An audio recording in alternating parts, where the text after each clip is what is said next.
Miss Nandini, ಈ ಹೂವು ಕಾಡ್ನಲ್ಲಿ ಸಿಕ್ತು, ಚೆನ್ನಾಗಿದೆ ಅಲ್ಲ? ಬ್ಯೂಟಿಫುಲ್, ತುಂಬಾ ಸುಂದರವಾಗಿದೆ. ಸುಂದರವಾಗಿರೋ ಹೂವು ಸುಂದರವಾಗಿರೋ ಮುಡಿಲಿದ್ರೆ ಚೆನ್ನ. ಪ್ಲೀಸ್. ಅರೆ,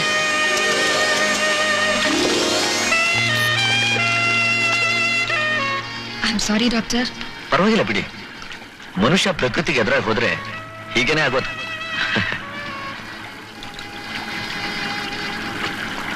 ಬ್ಯೂಟಿಫುಲ್ ಲೊಕೇಶನ್ ಅಲ್ಲ? ನಮ್ ಕ್ಯಾಂಪ್ಗೆ ಇದೇ ಸರಿಯಾದ ಜಾಗ, ಚೆನ್ನಾಗಿದೆ ಅಂತ ನನಗಂತೆ. ನಿಮ್ಗೇನ್ ಅನ್ಸುತ್ತೆ? ನಿಮ್ ಸೆಲೆಕ್ಷನ್ ಅಂದ್ಮೇಲೆ ತುಂಬಾ ಚೆನ್ನಾಗಿರುತ್ತೆ. Thank you. ನಮ್ ಕ್ಯಾಂಪ್ಗೆ ಇದೇ ಸರಿಯಾದ ಜಾಗ.